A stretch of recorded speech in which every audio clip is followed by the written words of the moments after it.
Tudo começou com o caos, não como confusão ou desordem, mas como um abismo silencioso, escuro e infinito. O caos não era malicioso, era apenas o pano de fundo do que ainda não era. Do caos surgiram Gaia, a terra profunda e fértil, Tártaro, o abismo escondido sob os mundos, Eros, a força do desejo que une todas as coisas, Nix, a noite envolta em véus escuros, e Érebo, a escuridão densa que cobria tudo com um manto de silêncio. Gaia não precisou de pai nem de mãe. Ela brotou inteira com colinas suaves, vales ocultos e montanhas silenciosas. Em seu seio guardava o embrião da vida. Ela deu à luz Urano, o céu estrelado, que se estendeu sobre ela como um véu luminoso. E juntos, céu e terra se uniram no primeiro enlace do mundo. Dessa união nasceram os Titãs, seres colossais que carregavam o mundo nos ombros, e os Ciclopes, com seu único olho flamejante, e os Hecatonquíros, de 100 mãos e 50 cabeças, forças primordiais da natureza, antes do tempo dos homens. Mas Urano, temendo o poder de seus filhos, trancou-os dentro do ventre de Gaia. A terra gemeu em silêncio, sufocada por seus próprios filhos. E em sua dor ela conspirou.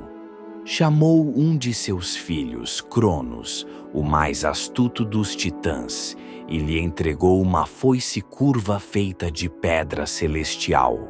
Numa noite sem estrelas, enquanto Urano se deitava sobre Gaia, Cronos se ergueu do ventre da terra. Com um único golpe, separou o céu da terra. E do sangue derramado de Urano surgiram os gigantes, as Eríneas que vingam injustiças, e Afrodite, que emergiria das águas mais adiante. Cronos se tornou então o novo senhor do mundo. Mas o tempo, como o próprio Cronos, é astuto e impiedoso, e a roda do destino nunca para. Assim nasceu o cosmos, não com luz e som, mas com o som do silêncio cortado pela primeira ação. Com Gaia repousando novamente em quietude, e o céu ferido recuando para além do toque, o universo, enfim, havia despertado. Após o golpe de Cronos, o céu se afastou em silêncio. Urano, o senhor dos céus, jazia separado da terra. Seu domínio havia terminado, mas os efeitos de sua queda se espalhavam pelas águas profundas. De seus genitais lançados ao mar, formou-se uma espuma viva, branca e espessa, que dançava ao ritmo das ondas. A espuma fervilhava com uma energia que não pertencia mais ao céu, nem à terra, mas a algo novo e ainda indefinido. Ali, na vastidão do oceano, essa espuma começou a se agitar. Correntes suaves rodopiavam em torno dela, e o vento trazia consigo promessas sussurradas. Então, aos poucos, de dentro da espuma, uma figura começou a emergir. Não houve explosão de luz, nem trombetas dos deuses, apenas o som ritmado das ondas e o lento despertar de algo sagrado. Afrodite. Seu corpo surgiu envolto em névoa e brilho, moldado com perfeição e harmonia. A luz do sol filtrava-se pelas nuvens e tocava sua pele com reverência. Seus cabelos, longos e dourados, desciam até a cintura, esvoaçantes como véus ao vento. Os olhos, fechados, sonhavam silenciosamente. Seus lábios, imóveis, pareciam conter um segredo ancestral. As ondas a levaram para a ilha de Citera, onde pisou na terra pela primeira vez. O chão floresceu sob seus pés. Os ventos cessaram por um instante. O mundo prendeu a respiração. Em seguida, ela foi conduzida até a ilha de Chipre, onde as horas, filhas do tempo, a esperavam com mantos dourados e colares de pérolas. Vestiram-na com delicadeza, como se temessem tocá-la com pressa. Era a beleza feita forma, era o amor tornado presença. Quando Afrodite caminhou pela primeira vez entre os deuses, nenhum ousou falar. Zeus desviou o olhar. Hera cerrou os lábios. Apolo baixou sua lira. Nem mesmo Atena, senhora da razão, permaneceu indiferente, pois a beleza de Afrodite não era apenas visual. Era algo que penetrava a alma e a desarmava. De sua presença emanava um magnetismo que envolvia tudo. Pássaros cantavam onde antes havia silêncio. Animais selvagens se deitavam em paz. As águas refletiam sua imagem com mais nitidez do que espelhos. Era o renascimento do mundo sob uma nova luz, a do encantamento. Afrodite não carregava armas, sua força era outra, a do desejo. Inspirava sonhos, gestos suaves, olhares que falavam sem palavras. Era a deusa que unia o oposto ao semelhante, que fazia o estranho parecer familiar. Seu toque era sutil, mas sua ausência deixava um vazio irreparável. Eros, seu companheiro eterno, voava ao seu redor como sombra e chama. Acompanhava seus passos e atiçava corações. Juntos, eram a essência do impulso que move o universo, o desejo de conexão. Desde então, onde quer que Afrodite passasse, brotava o espanto. Sua presença anunciava o início da ternura ou da perdição. Muitos reis a adoraram. Muitos heróis se perderam por ela, mas a deusa seguia serena, inalcançável, pois não se podia possuir o que é feito de desejo puro. Assim nasceu Afrodite, não do ventre de Gaia, mas do choque entre céu e mar, entre corte e correnteza, entre dor e ressurreição. E com ela nasceu também o poder mais antigo e mais sutil do mundo, o de amar e ser amado. E o mundo, enfim, aprendeu a suspirar. Afrodite não pediu espaço. O espaço ao seu redor simplesmente cedeu.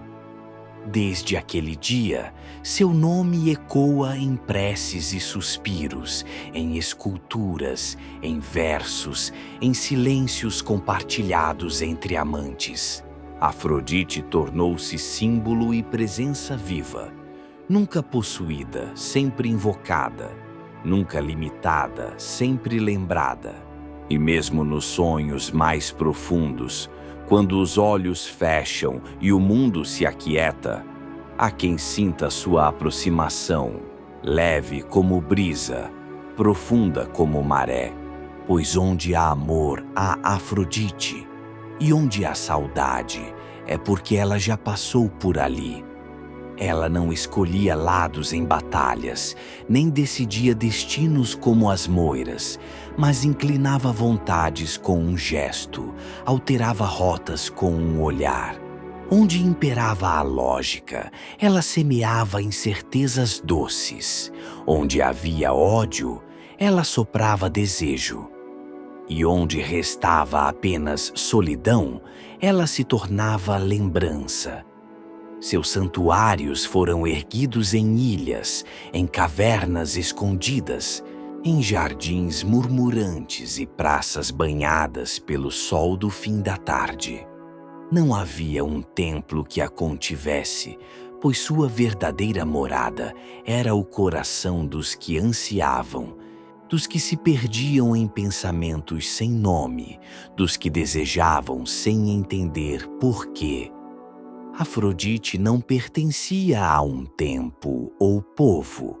Ela era e sempre seria presença que se insinua no intervalo entre dois olhares, nos dedos que hesitam antes do toque, no silêncio antes da confissão. E assim como nasceu da espuma, volta ao mar a cada noite, desfazendo-se em sonhos para renascer em cada aurora.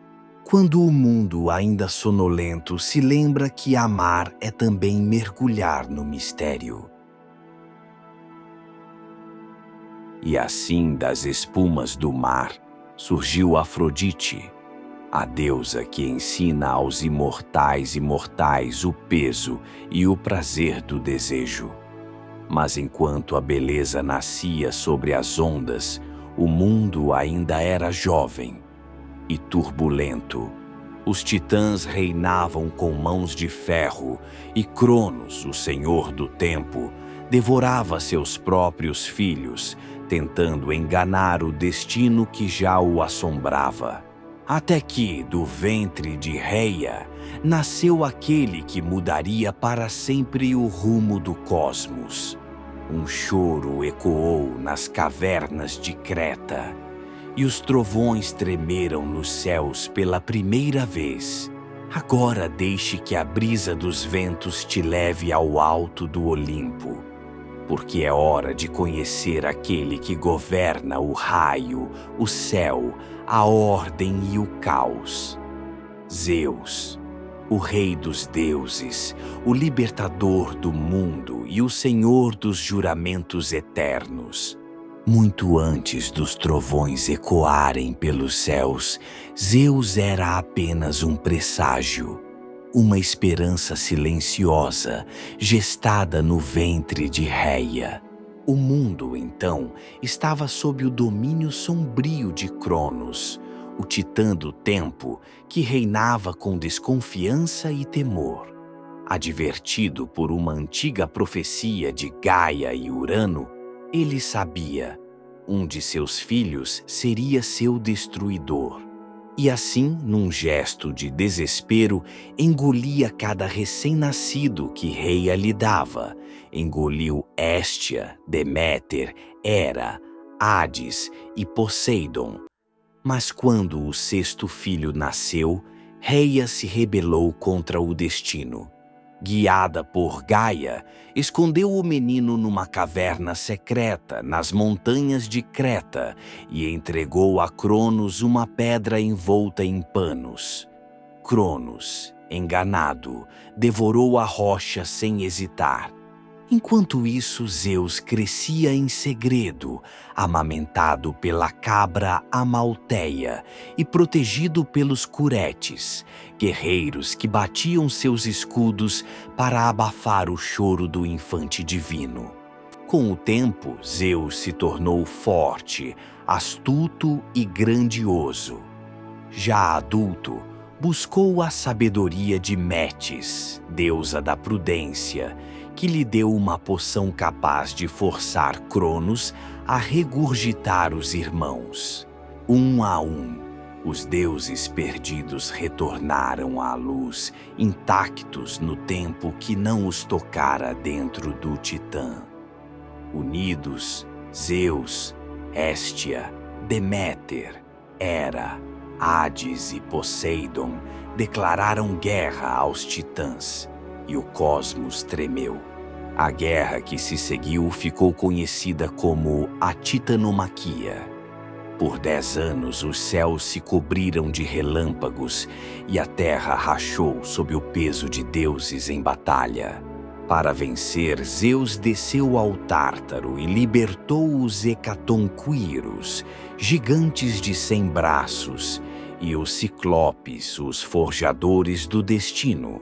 Em gratidão, os Ciclopes presentearam os irmãos com armas poderosas. A Zeus, o raio, a Poseidon, o tridente, a Hades, o elmo da invisibilidade. Com essas dádivas, os deuses triunfaram. Cronos e seus aliados foram lançados ao Tártaro, vigiados pelos Hecatonquíros, onde o tempo não avança. A nova era dos deuses olímpicos teve início, e Zeus foi coroado rei do céu. Mas o poder exigia equilíbrio.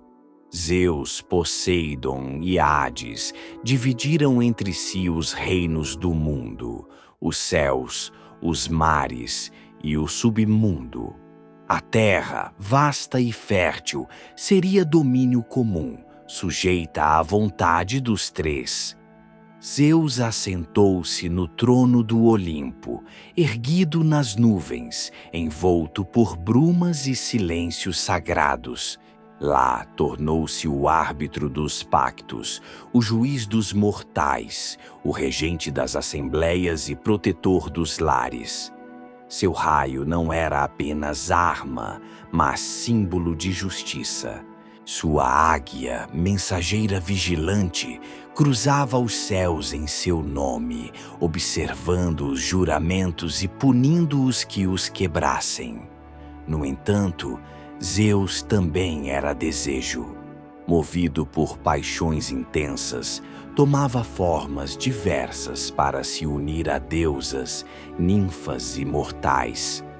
Transformava-se em cisne, em touro, em chuva dourada, atravessando os véus do mundo com o ardor dos deuses antigos.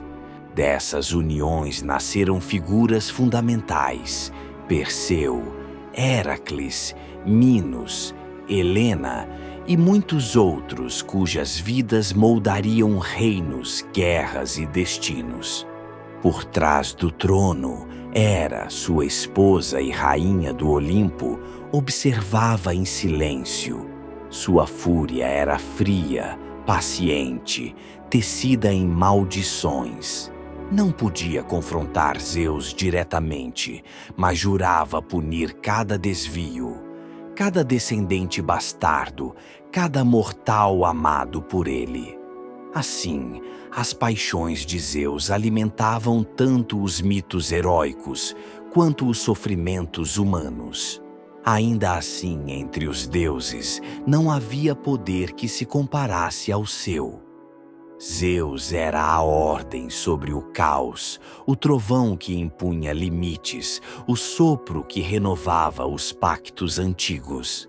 Mesmo quando os deuses se rebelavam, como fizeram em tempos sombrios, era ele quem restaurava o equilíbrio com mão firme e voz definitiva.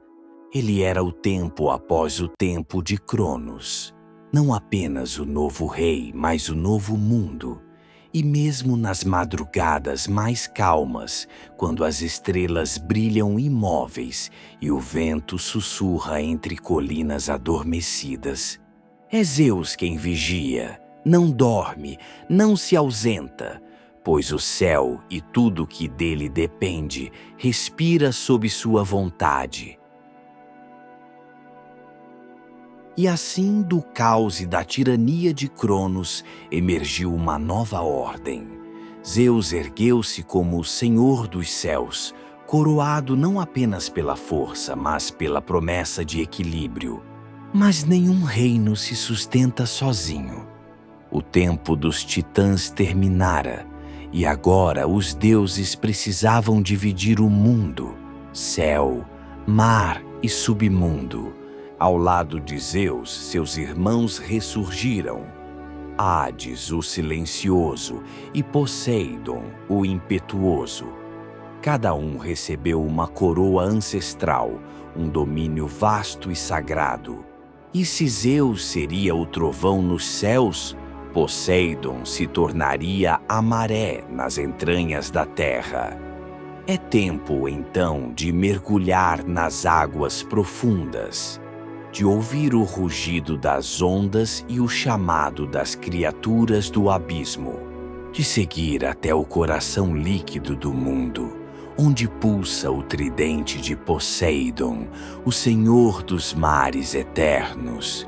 Antes que os mapas fossem traçados ou os navios se lançassem ao desconhecido, antes que o homem ousasse nomear as águas que banham a terra, já havia um reino em movimento, profundo, vasto, indomável.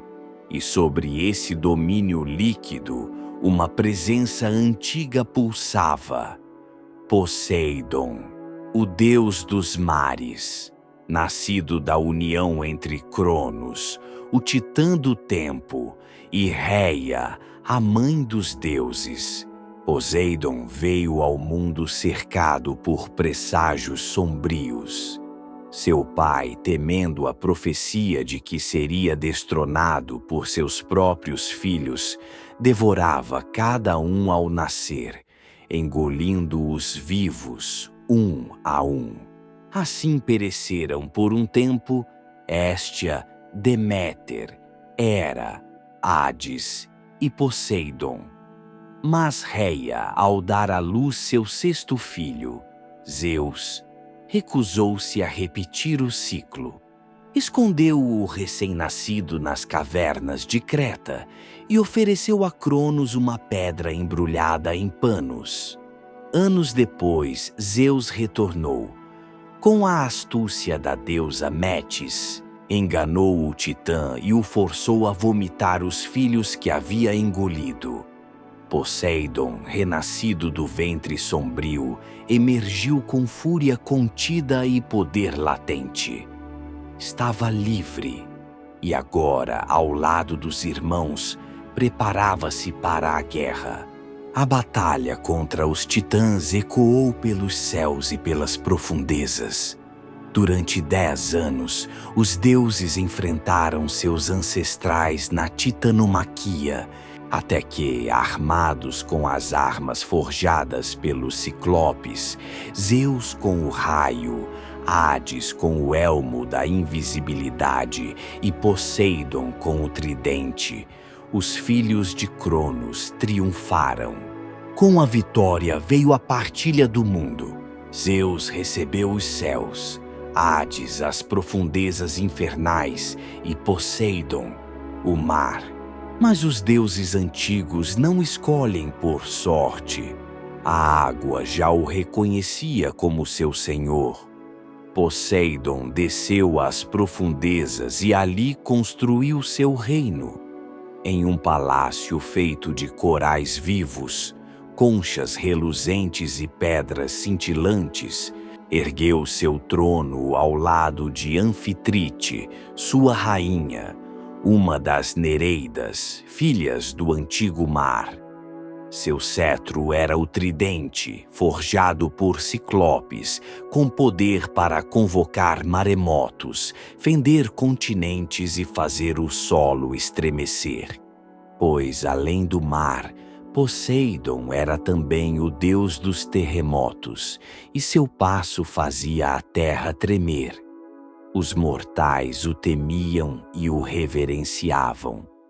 Marinheiros deixavam oferendas nos portos, pedindo travessias seguras. Construtores de cidades pediam que não abalasse os alicerces com sua fúria.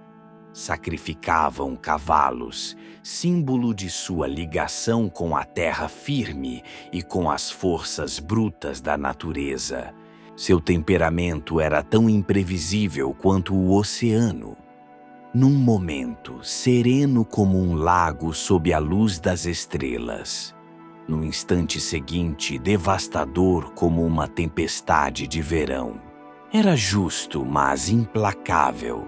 Não tolerava insultos nem esquecimentos. Não pedia adoração. Exigia respeito. Foi pai de muitas criaturas, tanto belas quanto monstruosas. De sua união com Medusa, mesmo que indireta, surgiu Pégaso, o cavalo alado que nasceria do sangue da Górgona ao ser decapitada por Perseu.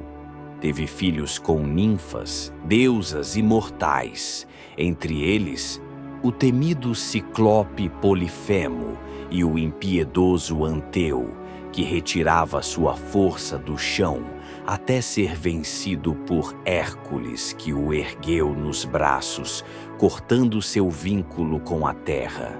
Entre as lendas mais lembradas está a sua disputa com Atena pela proteção de uma nova cidade. Para impressionar os atenienses, Poseidon fez jorrar uma fonte de água salgada do solo. Atena, em silêncio, plantou uma oliveira. Enquanto a fonte não saciava, a árvore alimentava e curava. A cidade escolheu a deusa da sabedoria e seu nome passou a ser Atenas. Poseidon não perdoou a afronta. Durante muito tempo fez da cidade alvo de terremotos e secas, até que os deuses o convenceram a aceitar o resultado. Mas mesmo resignado, jamais esqueceu. Ainda hoje, quando as ondas se erguem sem razão, quando os céus se fecham sobre o mar e um trovão ecoa do fundo dos abismos, dizem que é Poseidon que despertou, pois o mar é silêncio e tumulto, é calmaria e destruição. E entre esses extremos habita o Deus que nunca foi apenas rei, foi essência viva das águas que envolvem o mundo. Quem navega, ora. Quem sobrevive, agradece, pois o mar não tem dono, mas tem um Deus, e seu nome ecoa desde o princípio, em cada corrente, em cada redemoinho, em cada oração sussurrada ao vento salgado. E assim, as águas se acalmaram sob o comando do tridente. Poseidon reinou sobre os mares, navegando entre ondas e monstros, traçando fronteiras invisíveis entre os homens e os abismos. Mas se o mar esconde segredos insondáveis, há um domínio ainda mais silencioso, mais profundo que qualquer oceano. O reino onde o tempo se dissolve, onde a vida encontra seu último eco e o destino repousa.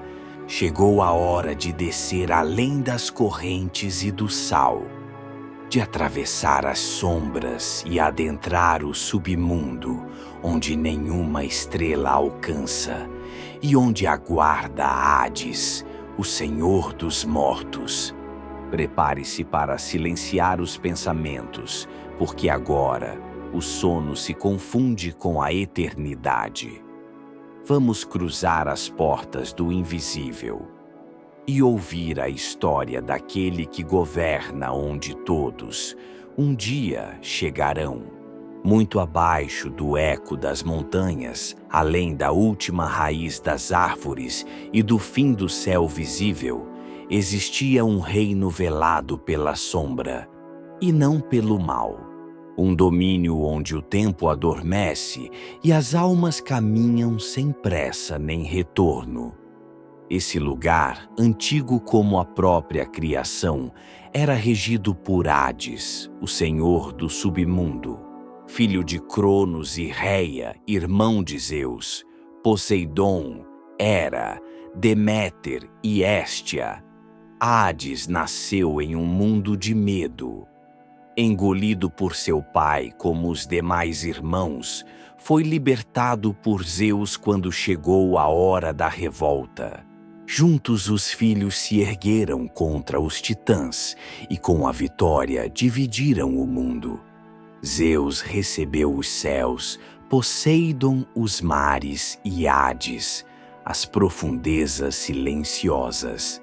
Mas ao contrário dos outros domínios, o de Hades não era feito para ser visto. O submundo não possui templos iluminados, nem hinos entoados ao sol. Seus portões são guardados por Cérbero, o cão de 3 cabeças, e seu véu de entrada, o rio Estige, só pode ser atravessado com a moeda da travessia, paga ao silencioso Caronte. Lá as Eríneas vigiam os crimes antigos. Lá Tânato, a morte suave e inevitável, cumpre seu ofício sem júbilo nem crueldade. Ao lado de Hades caminhavam as Eríneas, antigas e implacáveis. Nascidas do sangue de Urano, essas entidades vingavam crimes de sangue com fúria silenciosa. Onde havia culpa, elas sussurravam. Onde havia negação, elas rasgavam a alma. Também havia ali outro guardião, Tânato, filho da noite, irmão do sono. Diferente das Eríneas, ele não gritava nem punia. Apenas tocava os ombros dos que era hora de partir. Ele não odiava nem amava, apenas conduzia. Era o arauto discreto que levava as almas até o domínio de Hades. Hades, sentado em seu trono de ébano, não reina com ira.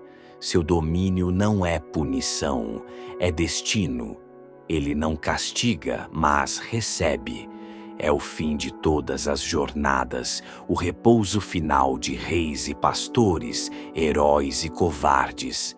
Seu elmo, dado pelos ciclopes, concede a invisibilidade, não por vaidade, mas porque o Deus prefere não ser visto nem lembrado. Em sua corte estão os 3 juízes, Minos, Eaco e Radamanto. Eles decidem o destino das almas, os campos asfódelos para os comuns, os elíseos para os justos, o Tártaro para os impuros. Mas o que marca Hades não é a severidade, é a solidão. Entre deuses que celebram, amam, lutam e criam, Hades apenas observa. Não ergue muralhas, mas ninguém deseja permanecer em sua companhia. E até este ponto da história, nenhuma deusa caminhava a seu lado. Mesmo assim, houve quem ousasse entrar em seu reino e saísse marcado para sempre. Orfeu, o músico que tocava com a alma, desceu para buscar Eurídice, Hades e Perséfone, que mais tarde ocupará este trono, foram comovidos pela música e permitiram que ela partisse com uma condição: que Orfeu não olhasse para trás. Mas ele olhou. Odisseu, guiado pela sabedoria, visitou o limiar do submundo para consultar o espírito de Tirésias. Lá encontrou sua mãe, Aquiles e Agamemnon, e saiu mais velho do que entrou, mesmo sem ter envelhecido. Psique, em busca de redenção, penetrou os véus da morte por ordem de Afrodite. Trazia uma caixa com a beleza de Perséfone, mas sua curiosidade a fez abrir o frasco, caindo em sono profundo. Foi Eros, seu amor, que a resgatou. E houve ainda Hércules, o indomável. Em um de seus 12 trabalhos, desceu até os abismos para capturar Cérbero. Hades, com um gesto silencioso, permitiu. E o cão que guardava os mortos foi levado à luz, mas apenas por um instante. Teseu e Pirito, em tola arrogância, também tentaram invadir o submundo para raptar Perséfone. Mas Hades não perdoa a insolência. Aprisionou ambos em rochas vivas. Só Teseu foi libertado por Hércules.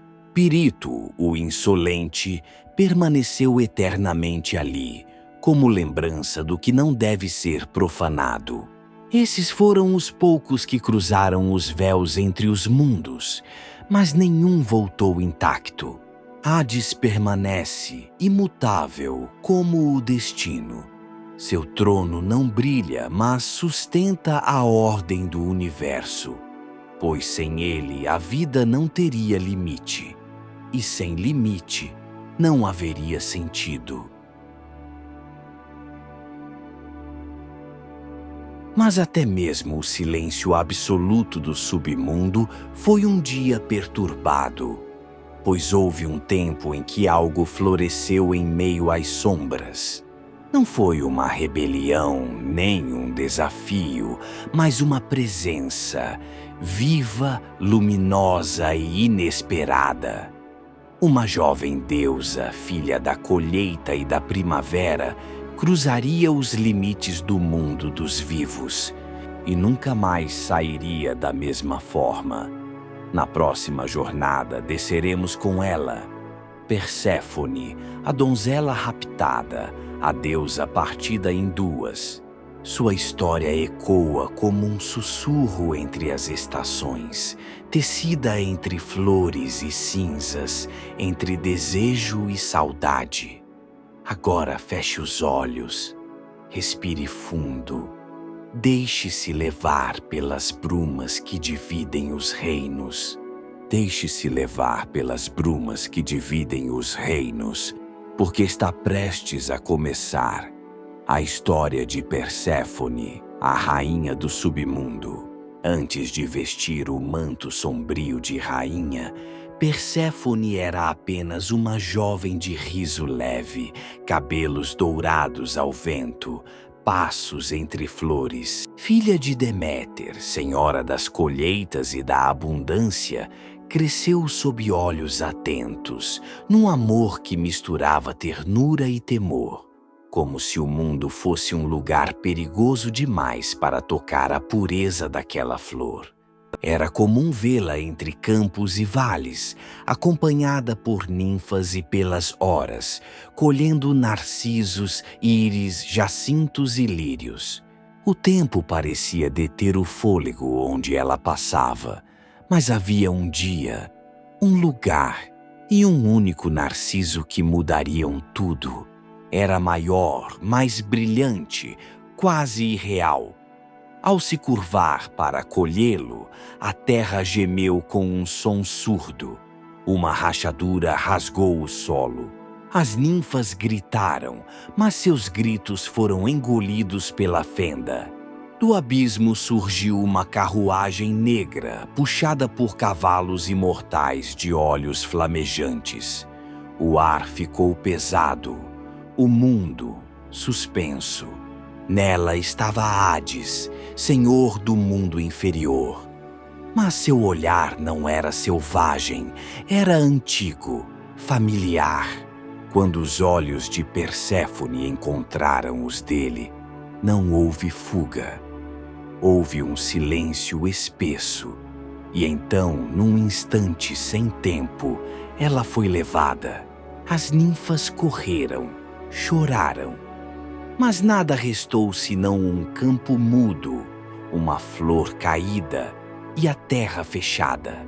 Deméter sentiu o vazio antes mesmo de vê-lo. Buscou pela filha nos campos e entre os deuses. Chamou as ninfas, mas elas apenas choravam. Por não terem protegido a filha da deusa, foram transformadas em sereias, presas entre o lamento e a canção, condenadas a vagar pelos mares. Deméter vestiu luto, abandonou os celeiros, os altares, as plantações. As estações cessaram.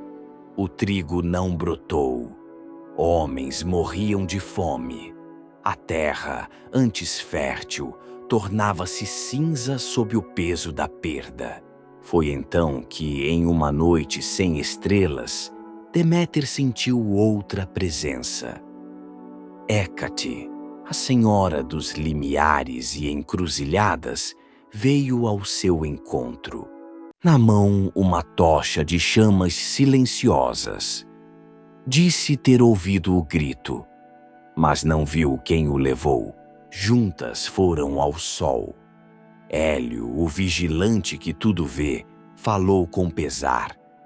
Perséfone fora levada por Hades e Zeus, em silêncio, havia consentido. Deméter, traída, recusou-se a voltar ao Olimpo, escondeu-se entre os mortais e ameaçou deixar o mundo morrer. A fome tornou-se súplica, o Olimpo se curvou. Zeus cedeu. Enviou Hermes, o mensageiro veloz, para negociar com o rei dos mortos. Mas Hades, astuto, ofereceu à jovem um fruto do submundo, uma romã, aberta como um segredo. Ela provou. 6 sementes. O pacto estava selado. Ela poderia voltar à luz, mas parte de si sempre pertenceria à escuridão. 6 meses com a mãe, 6 com o esposo sombrio. E assim as estações nasceram. Quando Perséfone sobe à superfície, Deméter sorri e as flores despertam. Quando desce, a mãe chora e o inverno cobre a terra com véu de silêncio. Mas a jovem que voltou já não era a mesma, já não era flor. Nos salões do submundo, Perséfone caminhava entre sombras e juízos. Sentava-se ao lado de Hades, não como prisioneira, mas como soberana. Seus olhos, agora mais profundos, refletiam tanto a noite quanto a aurora. Ela ouvia os lamentos das almas, decidia seu destino com compaixão firme. As eríneas a temiam, as moiras a consultavam. E em um trono talhado em obsidiana e ouro pálido, Perséfone reinava, com uma coroa, um véu escuro preso por folhas de prata e pedras rubras, e uma presença que fazia o próprio Tártaro silenciar. Ela não era apenas a esposa de Hades, era sua igual. Era a que foi raptada, a que chorou, a que escolheu ficar. Perséfone, a deusa de 2 mundos, rainha do que floresce e do que jamais retorna. Forças titânicas moldaram os reinos do alto, das águas e do abismo. Afrodite emergiu do mar, Perséfone desceu às trevas. Até aqui, ouvimos a voz do Olimpo em sua plenitude. Mas agora os deuses se inclinam, descem do trono para tocar o que é humano. Deuses e humanos se encontram entre véus, nem sempre se entendem, mas se tocam, e isso muda o curso do mundo. É nesse limiar que brilha Selene, a lua eterna que se apaixonou por um mortal adormecido. E é nesse mesmo limiar que repousa Endimião, o antimal, belo demais para o dia, condenado a sonhar para sempre. Quando a noite cai e o céu se pinta de sombras suaves, uma figura silenciosa começa sua travessia. Ela surge além das montanhas, envolta em névoa prateada, conduzindo uma carruagem de prata puxada por cavalos brancos. É Selene, a deusa da lua. Ela não anuncia sua chegada com trovões ou fanfarras. Sua presença é sentida no brilho tênue das águas, no arrepio sutil das folhas e no silêncio que envolve o mundo adormecido. Selene percorre os céus em um ritmo calmo e constante, traçando no firmamento o caminho das horas noturnas. Seu rosto é sereno, seus olhos, eternamente abertos, refletem os sonhos dos mortais. Enquanto vela o sono do mundo, ela guarda em seu coração um segredo antigo, um amor que repousa para sempre. Endymion era um pastor, jovem, belo, solitário. Vivia nas encostas da Cária, dormindo sob as estrelas e conduzindo seu rebanho ao som do vento. Seus olhos tinham o azul profundo das noites sem nuvens. Seu rosto era tranquilo como o sono dos justos, e foi sob a luz da lua que Selene o viu pela primeira vez. A deusa imortal e eterna sentiu algo inédito, uma quietude inquietante. Seu coração, que jamais havia pulsado por desejo, agora se acelerava em silêncio. Cada noite ela voltava para vê-lo. Enquanto o mundo dormia, Selene descia dos céus e repousava ao lado do jovem adormecido. Ela não ousava acordá-lo, limitava-se a tocar seus cabelos, a sentir sua respiração. E assim, noite após noite, a deusa da lua se apaixonou por um homem que nunca lhe respondeu. Mas isso não importava, pois no sono, Endymion era eterno. Movida por esse amor silencioso, Selene rogou a Zeus um presente: que Endymion jamais envelhecesse, que permanecesse jovem e sereno para sempre, mesmo que isso significasse nunca mais despertar. Zeus, com seus enigmas e sua neutralidade divina, atendeu ao pedido, e o sono profundo caiu sobre Endymion como um manto sagrado. Desde então ele dorme em uma caverna oculta, envolto em sombras e luar. Seus sonhos não têm tempo nem forma, e sua juventude é preservada pela vontade de uma deusa que o contempla em silêncio. Selene continua sua travessia noturna, mas em cada curva do céu, seu pensamento volta à caverna. Mesmo entre estrelas e brumas, ela o procura. Mesmo entre luas novas e cheias, ela o visita. Alguns dizem que ela lhe deu 50 filhas, nascidas não da carne, mas dos sonhos. Outros afirmam que Selene apenas observa, contentando-se com a presença, com a lembrança do toque que não foi retribuído, com o amor que repousa em um corpo que não desperta.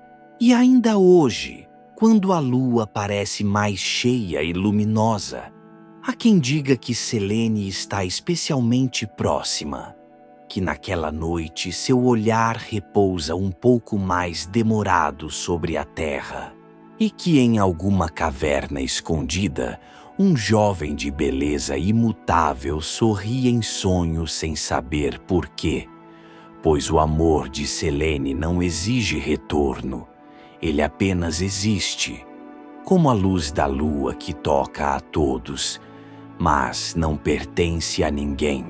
E assim o mundo dorme, e a deusa vigia, enquanto o tempo passa, menos para aquele que foi amado pela lua.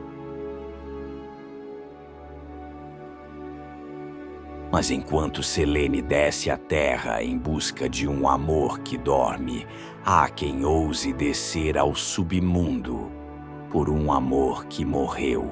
Dizem que existiu um homem cuja música fazia até as pedras chorarem.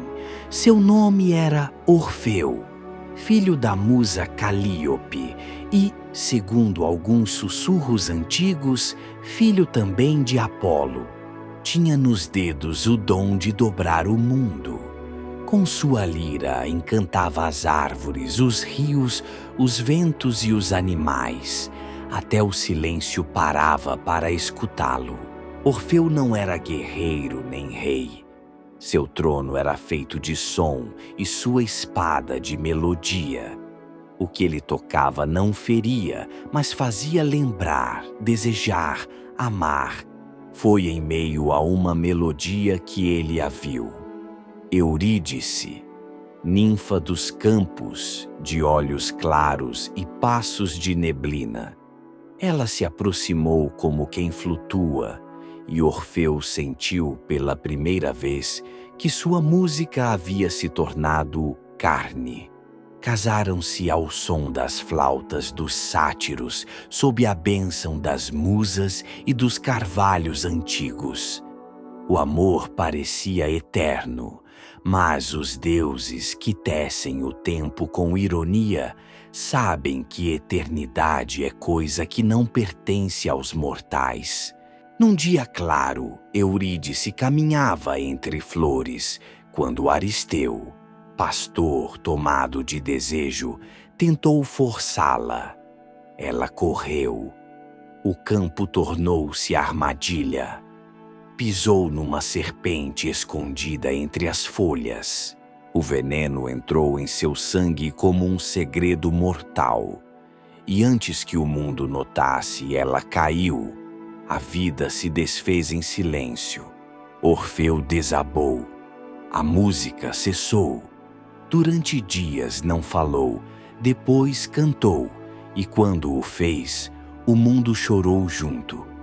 Mas o lamento não lhe bastava. Ele queria trazê-la de volta. Então, fez o impossível. Desceu. Atravessou vales sombrios, cruzou os portais invisíveis que separam os vivos dos mortos. No rio Estige, encarou Caronte, o barqueiro.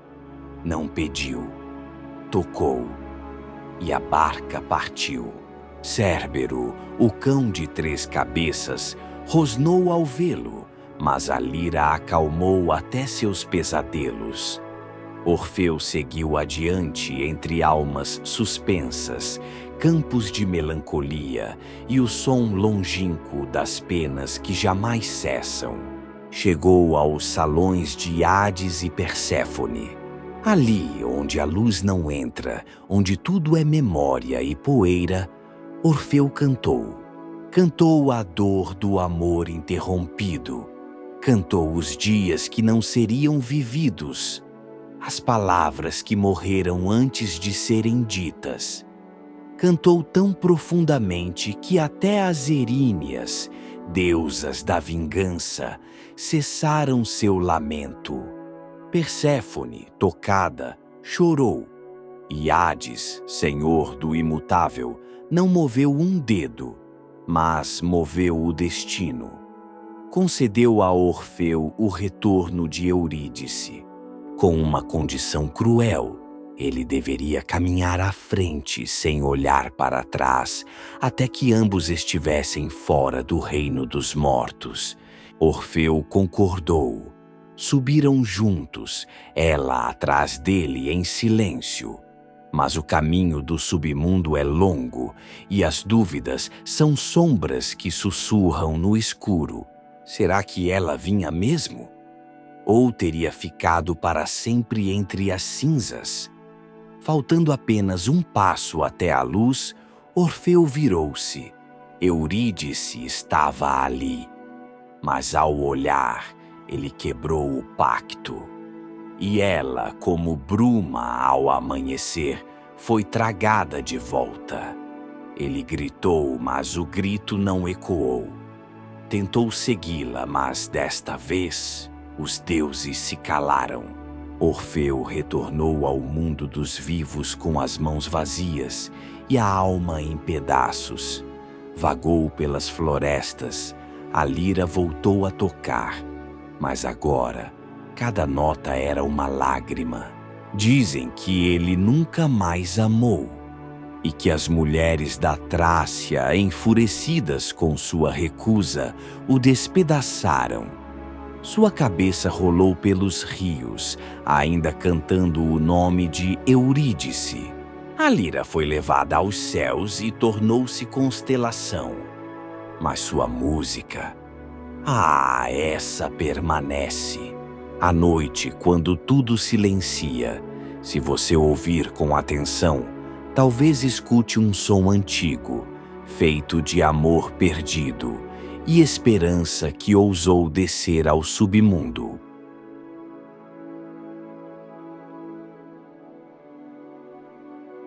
Orfeu desceu ao submundo por amor e perdeu o que mais amava ao olhar para trás. Em outra parte do mundo, um destino igualmente trágico se desenhava, onde quem ama não é ouvido e quem vê não enxerga ninguém além de si. Nem todos os amores morrem com um grito. Alguns morrem sem sequer serem ouvidos. Eco era uma oréade, ninfa das montanhas, nascida do sopro das florestas e do sussurro dos ventos. Diferente das outras, ela não dançava em círculos, nem seduzia com gestos ou perfumes. Sua alma era feita de palavras. Contava histórias aos riachos e rochas e fazia com que até os pinheiros inclinassem seus galhos para ouvir. Zeus, o Senhor dos céus, ouviu sua voz certa manhã, enquanto caminhava em segredo pelos vales. Ele não se apaixonou, mas viu em Eco uma aliada para esconder seus desejos. Enquanto ele seduzia outras ninfas sob os bosques, pediu que Eco distraísse Hera, sua esposa vigilante. E Eco falava como ninguém. Sobre auroras distantes, guerras dos titãs, sobre o que sentem os animais quando o mundo dorme. Hera, curiosa, demorava-se. Mas os olhos da deusa viam mais do que palavras. Quando descobriu o engano, ela não puniu Zeus, pois ele sempre escapava. Voltou-se contra Eco. Já que amas tanto tua voz, dela farás apenas espelho, decretou a deusa. Não iniciarás fala alguma, só devolverás o que ouvires, serás sombra do som dos outros. A maldição foi cruel. Eco não podia mais contar histórias, nem dizer o que sentia. Tornou-se fragmento. Vagava pelas grutas, repetindo palavras alheias, como se fosse o mundo tentando conversar consigo mesmo. Foi assim que encontrou Narciso, filho de Céfiso, o deus rio, e da ninfa Liríope. Narciso era belo demais para os olhos humanos. Sua mãe, temendo o destino do filho, consultou Tiresias, o vidente. Ele respondeu: viverá muito se nunca se conhecer. Mas como evitar o próprio reflexo? Narciso cresceu consciente de sua beleza. Não era cruel, apenas indiferente. Rejeitava todos os que se declaravam. Homens e mulheres choravam por ele, mas ele não chorava por ninguém. Era como se seu coração fosse uma superfície lisa demais para o amor se fixar. Eco o viu em uma clareira, caçando com sua lança sob o sol poente. Ficou paralisada. Seguiu-o pelos arbustos, sabendo que não poderia dizer o que sentia. Até que ele gritou: alguém aí? Aí... Foi tudo o que ela pôde dizer. Confuso, ele olhou ao redor. Venha até mim. Até mim. Ela correu em sua direção, braços abertos, coração aos pulos. Mas Narciso a viu como uma sombra inconveniente. Recuou. Prefiro morrer a me entregar. Me entregar? Eco congelou. Essas foram as últimas palavras que ela disse com esperança no peito. Fugiu para as cavernas. Chorou até que sua forma se dissolvesse. Seu corpo tornou-se pedra, e sua alma, voz errante, presa aos vales, onde repete o que ouve, mas nunca é ouvida. As palavras de Narciso ecoaram mais do que ele imaginava. Uma ninfa rejeitada rogou a Nêmesis, deusa da retribuição justa, que ele aprenda o que é amar e não ser amado. E os deuses ouviram. Um dia, caminhando só pela floresta, Narciso encontrou uma nascente cristalina, intocada por homem ou animal. Ajoelhou-se para beber e viu no espelho da água um rosto. Era o mais belo que já vira. Cabelos como fios de ouro escuro, olhos que pareciam dois crepúsculos. Ele sorriu. A imagem sorriu de volta. Encantou-se. Quis tocar, mas o toque fazia as águas se desfazerem. Tentou falar, mas o reflexo não respondia. Era tudo silêncio e promessa. Ele ficou ali, dias inteiros. Não comia, não dormia, só olhava. A paixão cresceu, mas junto dela o desespero. "Por que me rejeitas?" ele murmurava. "Rejeitas", dizia uma voz ao longe. Eco ainda o ouvia, ainda o amava, mas só podia repetir. Narciso chorou. Lágrimas caíram na fonte e o rosto se distorceu. "Se não posso te possuir, morrerei aqui." E assim foi. Seu corpo tombou sobre a relva. Quando as ninfas foram procurá-lo, encontraram apenas uma flor, de pétalas brancas, centro dourado, voltada eternamente para a água. Tentou falar, mas o reflexo não respondia. Era tudo silêncio e promessa. Ele ficou ali, dias inteiros. Não comia, não dormia, só olhava. Chamaram-na de Narciso. Dizem que até hoje, se você andar sozinho por florestas antigas e disser algo alto demais, a voz que responde ao longe é de uma ninfa que não esquece e que espera em vão ser ouvida de verdade.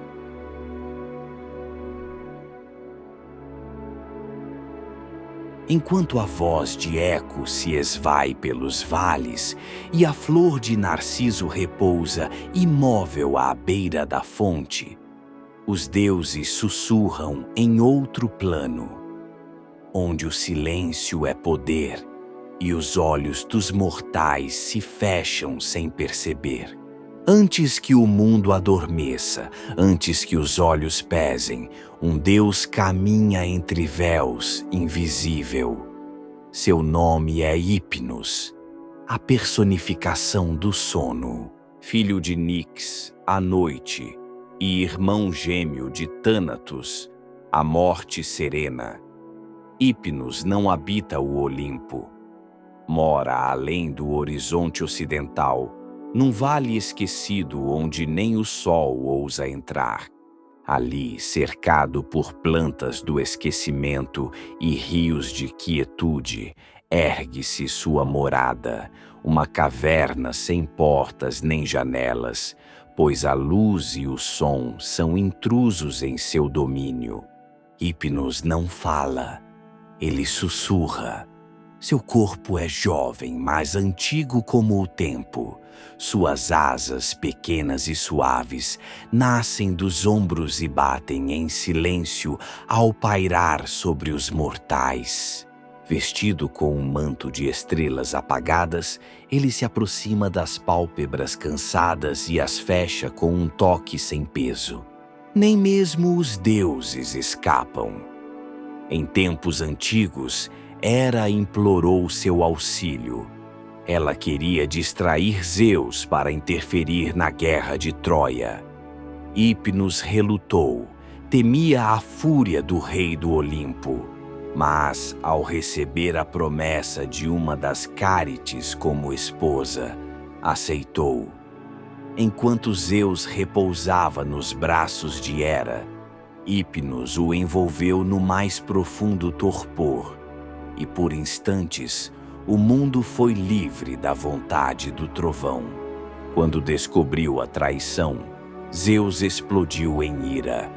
Hipnos fugiu, refugiando-se na noite eterna da mãe, Nix. E mesmo o rei dos deuses hesitou em persegui-lo, porque até Zeus, em seus delírios de poder, temia o silêncio absoluto da noite. Dos filhos de Hipnos nascem os sonhos, os oneiros. Cada noite eles deixam a caverna do pai por duas portas, uma de chifre, de onde vêm os sonhos verdadeiros, e uma de marfim, por onde escapam as ilusões. Morfeu é o mais célebre entre eles. Molda os rostos dos entes queridos, as mãos que já se foram, os abraços que nunca vieram. Ícelo traz as criaturas, os animais e monstros. Fantasos é o artista das impossibilidades, das formas que o mundo desperto jamais verá. Hipnos não julga, é presença e ausência. É o suspiro entre duas dores, o abrigo de reis e crianças, de guerreiros e moribundos. Nos campos de batalha, ele caminha sobre os moribundos como um lençol de névoa. Nos palácios entra sem ser anunciado e cala até as mentes mais febris. E quando o sono é profundo demais, Thanatos vem ao lado do irmão, pois entre dormir e morrer, a linha é tênue como um fio de sombra. Hipnos não exige orações, não se ergue sobre tronos, mas todos, cedo ou tarde, se curvam diante de seu toque invisível, porque todo Deus adormece, todo herói cansa, e todo coração, por mais inquieto, um dia se rende ao sono, ao domínio sutil de Hipnos, o senhor dos olhos fechados. Que os passos de Perséfone tenham te conduzido por entre as estações da alma. Que os lamentos de Orfeu e o silêncio de Eurídice tenham ecoado como uma canção distante. Que as águas onde Eco se escondeu e Narciso se perdeu tenham refletido algo de você. E que no fim de tudo, as asas suaves de Hipnos tenham pousado sobre seus olhos. Agora, entregue-se. Deixe que os oneiros conduzam seus sonhos pelas portas do esquecimento ou da verdade. Não há mais nada a entender, apenas sentir. Boa noite, viajante dos mitos. Que seu sono seja profundo e que o mundo desperto o encontre renovado quando você voltar. Durma bem. Nos vemos no próximo mergulho mitológico